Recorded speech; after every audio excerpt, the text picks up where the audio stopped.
Budget का मौका, पैसे का टोटा, केंद्र पर निशाना, लड़ाई का नया बहाना। कुछ ही दिनों में सीएम भूपेश बघेल अपना तीसरा बजट पेश करने जा रहे हैं, लेकिन कोरोना काल का यह बजट काफी कवायद करवा सकता है। राज्य सरकार की राजस्व प्राप्तियों में 30% की गिरावट दर्ज की गई है। उस पर केंद्र ने नया कृषि सेस और सोने चांदी में एक्साइज ड्यूटी कम करके राज्यों को पहले ही झटका दे दिया है। इसके चलते केंद्रीय पूल में टैक्स कलेक्शन राशि में 1000 करोड़ की कमी आएगी। नुकसान की भरपाई के लिए सीएम भूपेश बघेल ने वित्त मंत्री सीतारमण को पत्र लिखा है। इसमें एक्साइज ड्यूटी के रूप में मिलने वाली राशि यथावत रखने की मांग की गई है। कांग्रेस इसे केंद्र का राज्यों के अधिकार पर हमला मान रही है। कोऑपरेटिव फेडरलिज्म की बात करने वाले लोग जब समय आता है तो किस तरह से राज्यों के हितों की अनदेखी करते हैं, उन पे कुठाराघात करते हैं। एक तो जीएसटी रेजिम ही छत्तीसगढ़ के हक की नहीं है।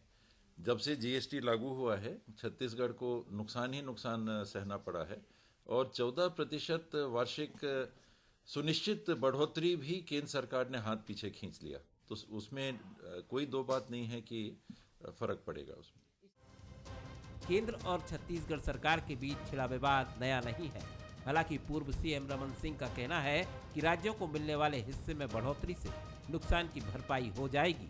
उनके मुताबिक पहले राज्यों का हिस्सा 34% था, जो अब बढ़ाकर 42% कर दिया गया है। पक्षपात का आरोप उन्होंने सरासर गलत बताया है। केंद्र सरकार का एक बड़ा फार्मूला है कि राज्य सरकार में जितना भी राजस्व कलेक्ट करके केंद्र सरकार को जमा करता है, उसका पहले 3234% राज्य को वापस आता था। अभी माननीय मोदी जी ने उसको 42% कर दिया। पिछले बार जीएसटी के कलेक्शन में कमी आई थी कोविड के चलते 9 महीने, पर अभी जब से कोविड का असर कम हुआ है, इकोनॉमी में ग्रोथ हुआ है, अब ये कलेक्शन बढ़ भी रहा है और पिछले दिसंबर के बाद स्थिति बेहतर हुई है। तो मुझे लगता है आने वाले समय में जब कलेक्शन बढ़ेगा तो हमारे स्टेट की भी राशि बढ़ेगी। छत्तीसगढ़ की आर्थिक स्थिति पहले से ही डावाडोल थी। अब राजस्व में 30% की कटौती और 3700 करोड़ के जीएसटी का बकाया नहीं मिलने से मुश्किलें बढ़ी हैं। उस पर चावल के कोटे में 16 लाख मीट्रिक टन की कमी ने भी वित्तीय भार बढ़ाया है। ऐसे में केंद्र को पत्र लिखकर भूपेश सरकार ने गेंद केंद्र के पाले में डाली है, ताकि वित्तीय स्थिति का बजट पर पड़ने वाले असर का ठीकरा अकेले राज्य पर न फूटे। मोहन तिवारी, बंसल न्यूज, रायपुर।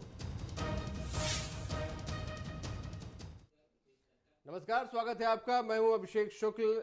बजट का समय है और पैसे का टोटा यहां पर होने लगा है। लगातार कोरोना काल है, राजस्व प्राप्तियों में कमी आई है, 30% तक की कमी छत्तीसगढ़ में है। तो बजट के मौके पे पैसे का टोटा अगर होने लगे तो समझ सकते हैं किस प्रकार का असर अर्थव्यवस्था पर पड़ेगा, योजनाओं पर पड़ेगा। जीएसटी का पैसा अब तक मिल नहीं पाया है। कृषि सेस जो लगा है, राज्य का कहना है छत्तीसगढ़ का कि 1000 करोड़ का लगभग उसे नुकसान यहाँ पर होगा। और पेट्रोलियम और तमाम सोने चांदी जैसी चीज़ों पर जो एक्साइज ड्यूटी खत्म की गई है, इसका सीधा नुकसान कहना है कि छत्तीसगढ़ या प्रदेशों को होगा। ये गलत है। इसको लेकर मुख्यमंत्री ने एक पत्र भी लिखा है। चर्चा आज इसी पर होगी कि छत्तीसगढ़ यानी राज्य का बजट आने वाला है, किस तरीके के इस बजट में योजनाओं को लेकर तमाम चीज़ें होंगी और क्या केंद्र की इन योजनाओं का, चाहे कृषि सेस की बात कर ले या जीएसटी अब तक पर्याप्त नहीं मिल पाया, उसका असर पड़ेगा। क्या कोरोना काल के बाद एक बूस्टअप की जो ज़रूरत थी वो मिल पाएगी। बहुत सारी चर्चाएं हैं। खास मेहमान हमारे साथ हैं, तपेश चंद्र गुप्ता जी हैं, अर्थशास्त्री, बहुत स्वागत आपका। रमेश वर्ल्यानी जी हैं, कांग्रेस से बहुत स्वागत। भाजपा से नवीन मार्कंडे जी हैं, बहुत स्वागत आपका। तपेश जी, पहला सवाल आपसे मैं करूंगा। कोरोना में सभी की अर्थव्यवस्था को काफ़ी नुकसान पहुंचा है। छत्तीसगढ़ में जीएसटी को भी जो कलेक्शन था, जो जीएसटी का पैसा आना था, वो नहीं आ पाया है। कृषि सेस जो लगा है उससे भी राज्यों को नुकसान होगा। 1000 करोड़ का लगभग छत्तीसगढ़ में अंदाजा लगाया जा रहा है। प्रदेश की अर्थव्यवस्था पर इन चीज़ों का क्या असर पड़ने वाला है? देखिए, जब कोरोना काल था तो उस समय जिस तरीके से नाकेबंदी थी, सामग्रियों का आना जाना था, तो हमने देखा कि हालांकि अनुपातिक तौर पे कुछ कम आया होगा, उस पर कोई बात नहीं है, पर जो राशि आई वो हमारी अपेक्षा से ज़्यादा थी। क्योंकि हमने प्रॉपर मॉनिटरिंग नहीं की और अभी भी मॉनिटरिंग प्रॉपर नहीं हो पा रही है। सिर्फ ये छत्तीसगढ़ की बात नहीं है, पूरे हिंदुस्तान में ये आदत है, व्यापारी किसी न किसी तरीके से कर का अपवंचन कर लेता है और उस कर अपवंचन का प्रभाव सीधे सीधे अर्थव्यवस्था पर पड़ता है। अब जहां तक बात बजट की है और उसके वितरण की बात है, और दूसरी बात यह है कि संघीय राज्य व्यवस्था के अंतर्गत केंद्र सरकार को राज्य को अंशदान देने की है जी। तो पहले बात मैं कहूं, राज्य सरकार को अपने आय और बजट के अनुमान के आधार अपनी योजनाओं को प्राथमिकता में रखते हुए उस हिसाब से उसका समान रूप से वितरण करना चाहिए। यदि अगर हम उसका समान या अनुपातिक रूप से वितरण नहीं कर पाएंगे तो हमारा बजट गड़बड़ होगा। अब यह अनुपातिक रूप से वितरण का तात्पर्य कई रुपए में होता है। राज्य सरकार अपनी प्राथमिकताएं रखती है, केंद्र सरकार की कुछ योजनाएं होती हैं जिसमें राज्य को अंश देना पड़ता है या केंद्रांश और राज्यांश के अनुपात को पूरा करना होता है। तो ये चीजों को लेकर अगर हम समानुपातिक रूप से वितरण करेंगे तो बजट बहुत अच्छा और संतुलित आएगा। दूसरी बात, संघीय राज्य व्यवस्था के अंतर्गत जो व्यवस्थाएं हमको मिलनी चाहिए जी। मैं इस बात का निश्चित तौर पे केंद्र की इस नीति का मैं आलोचना कहिए या इसके सुझावात्मक कहिए, जिस समय रिटर्न भरा गया जीएसटी का व्यापारी के द्वारा पूरी जानकारी हुई तो एक क्लिक में, आजकल कंप्यूटराइजेशन का मामला है, सब कुछ क्लियर हो रही है, तो सिंगल क्लिक में जैसा होता है वैसे ही राज्य का हिस्सा और केंद्र का हिस्सा तुरंत जाना चाहिए। इसे रोके रखने का कोई औचित्य नहीं है। केंद्र सरकार ने भी अपना बजट बनाया था, उससे भी अपने आय के स्रोत बताए थे, राज्य को अंश देने की बात बताई थी, और यदि अगर केंद्र अगर समय पे राज्य को अंश नहीं देगी तो राज्य की योजनाओं के साथ साथ केंद्र की योजनाएं जिसमें उसका अंशदान जाता है वह भी प्रभावित होगा। देखिए, सिर्फ बात मध्य प्रदेश, छत्तीसगढ़ या गुजरात या पश्चिम बंगाल की बात नहीं हो रही है, बात राष्ट्रीयता की बात हो रही है। संघीय राज्य व्यवस्था के अंतर्गत जो व्यवस्थाएं स्थापित हुई है ठीक, उसको शब्दशः केंद्र को और राज्य को दोनों को बांटा जाना चाहिए। और जहां तक बजट आने की बात है तो बजट में ये बात साफ है, केंद्र ने भी कृषि पर फोकस किया है, राज्य ने भी किसानों पर विशेष ध्यान दिया है। तो ये बजट निश्चित तौर पे किसान या कृषि पर ठीक है। ये आधारित होगा। तमाम संघीय व्यवस्थाओं में इंतजाम होने चाहिए जो कि नहीं हो रहे, इसलिए तनाव की स्थिति है। मार्कंडे जी, हालात आपने यहाँ पर देखे, मुख्यमंत्री ने पत्र भी लिखा है वित्त मंत्री को, कृषि सेस को लेकर भी कहा है कि अब छत्तीसगढ़ को एक बड़ा नुकसान यहाँ पर हो सकता है, जीएसटी का पैसा मिला नहीं अब तक, तो राज्य अपना खर्च चलाए कैसे आए? देखिए, अब अभिषेक जी, इसमें जितनी चिंता राज्य सरकार कर रही है उतनी चिंता करने की इसमें जरूरत नहीं है। इसलिए जरूरत नहीं है उतनी चिंता करने की क्योंकि देखिए ऐसा है कि जब कांग्रेस की केंद्र में सरकार थी उस समय 34% अगर पूरे पूरे जो कैपिटल का जितने आय होता था उसका 34% स्टेट को मिलता था। लेकिन जब हमारी सरकार आई मोदी जी की तो वो 42% बढ़ गया। तो इससे क्या है 8 या 10% हमारा बढ़ा है। दूसरी चीज ये है तो इसके अनुसार से राज्य को ज्यादा अंश मिलता है। दूसरी चीज और है कि जब स्टेट खुद ही राज्य में जो कलेक्शन है, जो कर का आय का जो कलेक्शन है वो कहीं ना कहीं कोविड के कारण हो या अन्य कारणों से कहीं ना कहीं वो प्रभावित हुआ है कि वो कलेक्शन नहीं कर पाया है। तो जब कलेक्शन आप नहीं कर पाए हैं तो आपको उसके एवज में कैसे मिलेगा?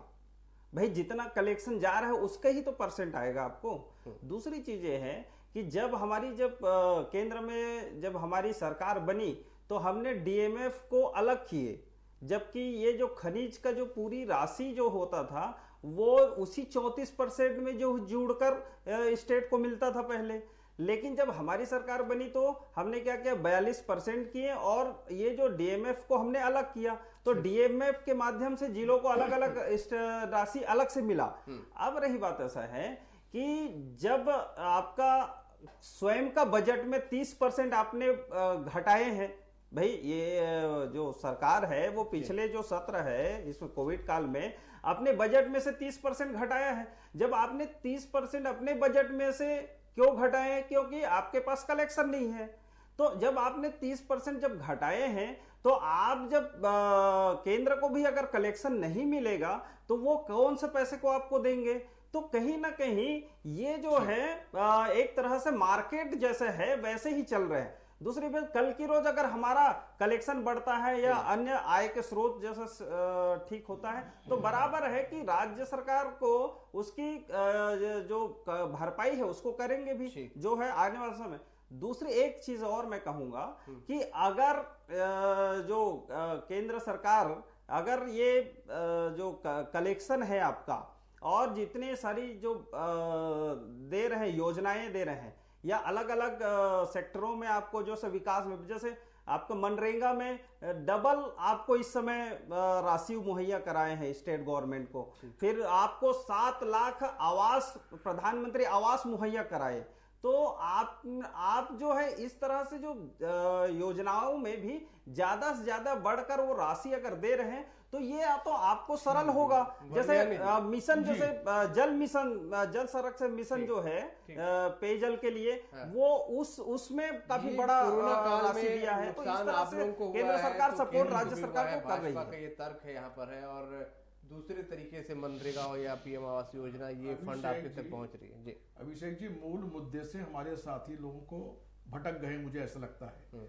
जो मुख्यमंत्री भूपेश बघेल जी चिट्ठी लिखी है वो इस बजट के माध्यम से जो सीतारमण ने बजट में पेश किया है ना, उसमें इन्होंने क्या किया है कि जो हर राज्य को जो 34 का 42% कह रहे हैं ना, बिल्कुल सही है कि 42% हुआ है, लेकिन मार्कंडे जी को बताना चाहूंगा कि 34 से 42 तब किया गया कि कई केंद्र प्रायोजित योजनाओं का पैसा जो अलग से मिलता था उसका समावेश इसमें कर दिया गया, ताकि अलग अलग प्रवर्ती योजनाओं का नहीं करके हम एक मुश्त आपको 42% में दे देते हैं। तो कोई नई चीज नहीं है, जो अलग अलग योजनाओं के माध्यम से मिलता था उसको एकजाई कर दिया गया। सवाल ये आ रहा है, इस बजट में इन्होंने खतरनाक खेल ये खेला है कि जो भी ड्यूटीज थी, एक्साइज ड्यूटी हो या अन्य टैक्सेस हो, उसमें राज्यों को 42% का शेयर मिलता था। अब इन्होंने क्या किया, इस बजट में 25 वस्तुओं पर जो एक्साइज ड्यूटी या इंपोर्ट ड्यूटी मिलती थी, उस ड्यूटी को टैक्सेस रिवेन्यू से अलग हटाकर सेस में डाल दिया। सेस में राज्यों को कोई हिस्सा नहीं मिलता है। उसका नतीजा क्या हुआ कि पेट्रोल और डीजल में भी आप सोचिए कि पेट्रोल डीजल पर एक्साइज ड्यूटी है, पेट्रोल पर 31 रुपया 50 पैसा, डीजल पर है 32 रुपया। अब इन्होंने क्या किया, पेट्रोल डीजल के भाव तो नहीं बढ़ाए, लेकिन पेट्रोल में से 2.5 रुपया सेस में ले गए एक्साइज ड्यूटी को, और डीजल में से 4 रुपया एक्साइज ड्यूटी में सेस को ले गए। केवल एक आइटम में ही 500 करोड़ का लॉस छत्तीसगढ़ के रेवेन्यू को हो गया, वो शेयर हमको नहीं मिलेगा। ऐसे ही 24 अन्य वस्तुएं हैं जिसमें खाने का तेल भी है, लिकर भी है, सोने चांदी पर टैक्स भी है, उनमें हमको जो 42% मिलता था वो सेस में लगने से नहीं मिलेगा। तो कुल मिलाकर 1000 करोड़ रुपया हो गया। 3700 करोड़ रुपया जो आपका जीएसटी का आपको देना है कंपनसेशन हमको, उसको भी आप दे नहीं रहे हो। अब ये बोल रहे हैं मिनरल्स पर, कोयले पर भी सेस है, रॉयल्टी नहीं मिलती है। कोयले पे सेस 6000 करोड़ रुपए मिलता है, लेकिन छत्तीसगढ़ को एक नया पैसा उसमें नहीं मिलता सेस में। तो कुल मिलाकर केंद्र सरकार अपनी बजटीय व्यवस्था को पूरा करने के लिए राज्यों के आर्थिक हितों पर चोट पहुंचा रही है। यही संघीय व्यवस्था का तोड़फाड़ है। मार्कंडे, ये स्थिति है असली चीज, जो इसको ये आर्थिक मामला है, जी बोल रहे हैं कि आर्थिक केंद्रीकरण हो रहा है। पैसे जो लिए जाएंगे वो राज्यों को उसका अंश तो मिलेगा नहीं। राज्य अपना खर्च कैसे चलाएंगे, कहां से उनकी इकोनॉमी बूस्ट होगी, कहां से वो पैसे लाएंगे? देखिए अभिषेक जी, मैंने उसी चीज को तो कोट किया है। अब देखिए बाल्यानी जी कह रहे हैं कि शेष लगाए हैं, शेष लगाए हैं, ठीक है। अब जब पेट्रोल डीजल पर जब जो अटल बिहारी वाजपेयी जी थे उस समय जब शेष लगाए थे तो किसके लिए लगाए थे? तो सुनिए ना पूरी बात सुनिए। तो शेष और टैक्स में फर्क समझ लीजिए।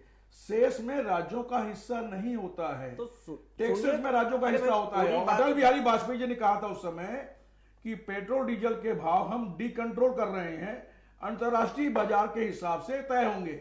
अंतरराष्ट्रीय बाजार में एक बार सुन तो लीजिए, मैं पूरी बात हो तो मेरा सुन लीजिए ना। चलिए बोल लीजिए। मैं ये कह रहा हूं कि उस समय जब लगाए थे अटल बिहारी वाजपेयी जी ने, तो उसकी राशि से ही छत्तीसगढ़ के गांव और हर गांव को शहर से जोड़ने के लिए हमने सड़कें बनाए।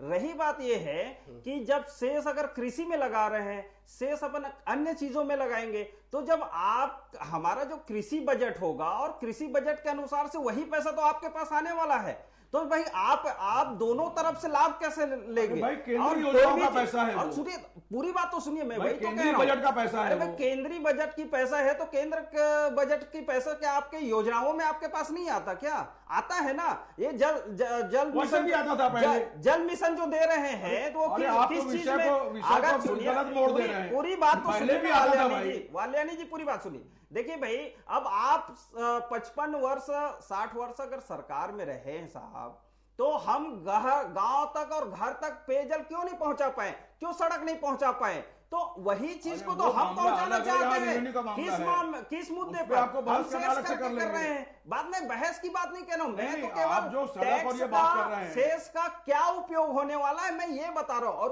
उसके अनुसार से आपको उसकी भरपाई होगी। वही तो योजनाएं हैं। आप अपना राज्यांश जोड़ के आगे बढ़ाइए फिर उस योजना को। ये तर्क नवीन जी का है कि जो शेष लिया जाएगा घूम फिर कर अलग योजनाओं के माध्यम से राज्य तक ही पहुंचेगा। वर्ल्यानी जी। अभिषेक जी, शेष के माध्यम से केंद्र सरकार दिवालिया हो चुकी है। मैं आपको बताऊं, केंद्र सरकार के पास कोई रेवेन्यू बचा नहीं है। इनकम टैक्स का कलेक्शन कम है, जीएसटी का कलेक्शन कम है। अब जीएसटी में ये कह रहे थे कि जीएसटी में कोई इवेजन नहीं है। जीएसटी का जो सिस्टम बना हुआ है ना, वो सिस्टम इतना डिफेक्टिव है कि यदि सेलर चोरी कर रहा है तो उसको नहीं पकड़ेंगे, परचेजर को पकड़ेंगे। दिक्कत ये है। अब पूरी बात सुन लीजिए। एक शब्द में बोलूंगा, जीएसटी का 80% इस सत्र का राशि स्टेट गवर्नमेंट को डाइवर्ट हो चुका है। अब आप उस चीज को कोट नहीं करते। अब उस 80% अगर राशि आ गया है तो उसका भी तो बताइए ना साहब, आप क्यों नहीं बताते? मार्कंडे जी, मैं टैक्स एडवोकेट हूं। जो भी राज्य का कलेक्शन होता है, जीएसटी कलेक्शन होता है, वो सेंट्रल पूल में जाता है, और राज्यों का जो पूल आना चाहिए शेयर, वो ऑटोमेटिक आना चाहिए। लेकिन केंद्र सरकार राज्यों को शेयर को भी दबा कर रखती है, 3-3 महीने 6-6 महीने लटका कर रखती है। जब सरकारें विरोध करती है तब जाके मिलता है। 10,000 करोड़ रुपया पंजाब सरकार का बाकी है, 3700 करोड़ रुपया हमारा बाकी है, आपके एमपी का भी 5,000 करोड़ बाकी है। केंद्र के पास कोई सिस्टम ही डेवलप नहीं हुआ है। जीएसटी जल्दबाजी में आपने नोटबंदी करके देश को पीछे ढकेला, जीएसटी में जल्दबाजी की, उसका नतीजा पूरा देश भोग रहा है। तो इस बजट में आपने और आर्थिक केंद्रीकरण करके राज्यों की अर्थव्यवस्था का सत्यानाश कर रहे हैं। यदि जीएसटी नहीं संभल रहा है तो आप राज्यों को दे दीजिए, सेल टैक्स में हम सुखी थे। राज्यों का पूरा अधिकार उनके पास ही है ना। मैं अभिषेक जी एक बात कहना चाहूंगा। जैसे बताएं कि जीएसटी का विषय पर, तो जीएसटी का जब 80% आपको डाइवर्ट कर दिए हैं तो आप उस चीज को उल्लेख नहीं कर रहे हैं। क्यों नहीं उल्लेख करेंगे? जो मिलेगा करेंगे ना। सुनिए ना, मैं वही कह रहा हूं। दूसरी चीज ऐसा है, जब आपके पास वो राशि आ गया है और आने के बाद जब आप उसी राशि पर आप वर्किंग कर रहे हैं, दूसरी चीज और है, जीएसटी पर आपने जब जीएसटी केंद्र सरकार ने लाए तब इसी विधानसभा में, उस समय मैं भी विधायक था, तो इसी विधानसभा में आपने सहमति दी थी। किस आधार पर सहमति दी थी? उसमें कंटेंट्स था कि भाई 5 साल तक इसमें जीएसटी का जो कलेक्शन होगा उसमें तकलीफ आएगी, तो आपने कहा था हम सपोर्ट करेंगे उसका, सहयोग करेंगे उसका। तो भाई जब आप एक तरफ उसी कंडीशन पर आप उस जीएसटी को सहमति दिए थे और उसी आधार पर वो लाया गया था, और आप आज कह रहे हैं कि भाई ये जीएसटी में ये खामियां है वो खामियां है, तो अगर आपका अगर ये कहना है कि जीएसटी में खामियां है तो उस खामियां को बढ़ाने के लिए तो आपने भी उसमें योगदान दिए हैं। जीएसटी में दोहरी आपकी भूमिका, एक्चुअल में आपकी दोहरी भूमिका समझ नहीं आ रहा है। जीएसटी में ये तय हुआ था कि 14% हर साल इंक्रीज करके कंपनसेशन देंगे।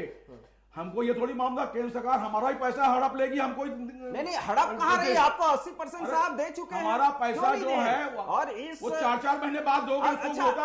अच्छा मैं ये एहसान कर रही है केंद्र सरकार। नहीं, हमारे राज्य में जो सेल हुआ है, कलेक्शन हुआ है टैक्स का, उसका शेयर हमारा अधिकार है। अच्छा ये कहिए कि ये कोविड काल में, तो मैं कुछ नहीं बोल सकता। मैं जय वाल्यानी जी, इस कोविड काल में कितने करोड़ रुपया आपको मिला है इस कोविड खर्चे के लिए? आपको स्कूलों में बच्चों के लिए जो पौष्टिक आहार देना है उसके लिए भी राशि दिया गया है, आज का विषय उसके लिए भी राशि दिया गया, उसको भी आपने दबा दिया।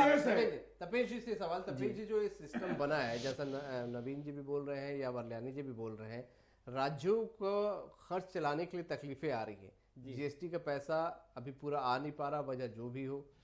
सेस लगाकर जो 42% मिला करता था वो भी नहीं आ पा रहा। हालांकि नवीन जी कह रहे हैं कि डायरेक्ट तरीके से मिलेगा।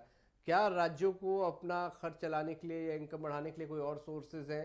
किस तरीके से वो अपनी अर्थव्यवस्था सुधारें? सिर्फ छत्तीसगढ़ नहीं, तमाम और राज्य भी हैं। देखिए, सबसे पहली बात तो ये है कि अभी जो अर्थव्यवस्था स्थापित हुई है, ये पूरी अर्थव्यवस्था जो है कोविड के कारण चौपट हुई है। सिर्फ देश की और प्रदेश की नहीं, विश्व स्तर पर हुआ है। इसकी मार तो सब जगह पड़ी है। लेकिन सबसे बड़ी बात ये उठती है कि राज्य सरकार जिन अपेक्षाओं से चीजों की मांग कर रही है, उस समय थोड़ा सा राष्ट्रीय चिंतन की भी आवश्यकता होगी। दूसरी बात कि केंद्र सरकार कोई भी राशि कलेक्ट की है या टैक्स के स्ट्रक्चर में चेंज की है, सब कोई कह रहे हैं कि स्ट्रक्चर में गड़बड़ी हुई है, ये इससे राज्य को नुकसान हो रहा है, ये सब बातें हैं। पर किसी ने यह नहीं कहा कि केंद्र सरकार की जो योजनाएं बनी या बजट में व्यय का वितरण किया वह आपत्तिजनक है या कोई खर्च फालतू है, किसी ने नहीं कहा। राज्य सरकार को वह अंशदान अप्रत्यक्ष रूप से केंद्र से ही आएगा। उन्होंने स्वास्थ्य की सेवाएं लागू की, कृषकों के लिए सेवाएं योजनाओं की, और गरीब लोगों के लिए भी जो योजनाएं, निम्न वर्ग के लोगों के लिए जो योजनाएं दी, ये सभी राज्य को मिलेगी। ऐसा नहीं है कि केंद्र अपने पास पोषित कर रही है। केंद्र ने 2 बजट बहुत ज्यादा बढ़ाया। वो एक था, एक स्वास्थ्य का और दूसरा सुरक्षा का। राष्ट्रीय सुरक्षा पे समझौता हर राज्य को करना पड़ेगा, क्योंकि राष्ट्रीय एकता और अखंडता के लिए समर्पित होना पड़ेगा। और अभी स्वास्थ्य के लिए जिस तरीके से वैक्सीनेशन के लिए जो खर्चे हो रहे हैं, इसको तो हम सबको स्वीकार करना पड़ेगा कि वह आवश्यक था। कृषकों के लिए अलग से शेष लगाए। देखिए, मैं शेष के लिए इसलिए उसका पक्षधर नहीं हूं या उसका विरोध इसलिए नहीं कर रहा हूं कि राज्य को अंश नहीं मिलता या केंद्र गलत कर रही है। मैं शेष के पक्ष में इसलिए नहीं हूं क्योंकि इसके पहले एजुकेशन शेष लगा हुआ था, आज तक उसका किसी भी सरकार ने कोई हिसाब नहीं दिया। और मैंने यह महसूस किया कि शिक्षा के शुल्क में वृद्धि हुई, लेकिन विकास की दर कहीं देखने को नहीं मिली। तो ऐसे ही कहीं कृषि शेष का खिलवाड़ ना हो, ये मुझे संशय लगता है, क्योंकि ये मैंने अनुभव किया है कि बजट कठोर आएगा तो किसके लिए कठोर आएगा साहब? लोगों को त्याग करने होंगे तो किसे त्याग करने होंगे? राजनेता या राष्ट्र नेता कोई त्याग नहीं करता, अधिकारी कोई त्याग नहीं करता, सिर्फ मध्यम वर्ग त्याग करता है। आज अभी कोविड के पीरियड में शासकीय अधिकारी कर्मचारियों के वेतन वृद्धि रोकी गई, महंगाई भत्ते रोके गए। उनको कहा गया कि आप अपने 1 दिन का, 2 दिन का, 5 दिन का अंशदान दे दीजिए। लेकिन जब बात उठी तो उनको समय पर कोई चीज नहीं मिला और उल्टा विधायकों के, सांसदों के भत्ते बढ़े। क्या उनके कठोर निर्णय के लिए स्वागत करने योग्य बात नहीं थी? क्या उन्होंने त्याग नहीं किया? कुछ लोगों ने किया, कुछ अंश तक किया, पर उसकी क्षतिपूर्ति, हमारी वेतन वृद्धि रुक रही है, उनको वेतन बढ़ रहा है। ये जो असमानता पैदा होती है, ठीक, प्रजातंत्र के 3 स्तंभ है साहब, तीनों पे भी संतुलन होना चाहिए। प्रशासन अलग रास्ते चलेगा, जो कार्यपालिका है वो अलग रास्ते, कार्यपालिका अलग रास्ते चल रही है और संसदीय कार्यप्रणाली अलग, न्यायपालिका अलग। हर मामलों में इस तरीके से चलेंगे तो संतुलन नहीं बनेगा। संघीय राज्य सही कहना आपका, ये समय पर मांग पूर्ति होनी चाहिए। बिल्कुल, ये संतुलन बना रहना चाहिए और बहुत जरूरी भी है। अगर किसी को कुछ त्याग करना पड़ रहा है, कुछ छोड़ना पड़ रहा है, तो जिस चीज के लिए छोड़ना पड़ रहा है वो चीज नजर भी आनी चाहिए। बहुत शुक्रिया आप सभी का आज इस चर्चा में शामिल होने के लिए। तो चर्चा अहम थी, छत्तीसगढ़ का बजट आने वाला है, लेकिन उससे पहले केंद्रीय बजट में जो शेष लगा है उससे माना जा रहा है छत्तीसगढ़ को 1000 करोड़ का नुकसान हो सकता है। हालांकि तर्क ये भी है कि वो जो शेष लगा है वो किसी न किसी मद में या किसी न किसी फंड के जरिए या योजना के जरिए वापस राज्यों तक पहुंचेगा। कैसे पहुंचेगा, क्या पहुंचेगा, आने वाला वक्त बताएगा। बहरहाल राज्यों के सामने कोरोना काल के बाद एक बड़ी चुनौती तो ज़रूर है। ऐसे में जबकि खर्च बढ़ते चले जा रहे हैं, आमदनी इस वक्त कम होती जा रही है, तो आम लोगों के साथ साथ सरकार को भी इस पर बैलेंस बिठाने के लिए बड़ी एक चुनौती का सामना करना पड़ रहा है। आज का मुद्दा में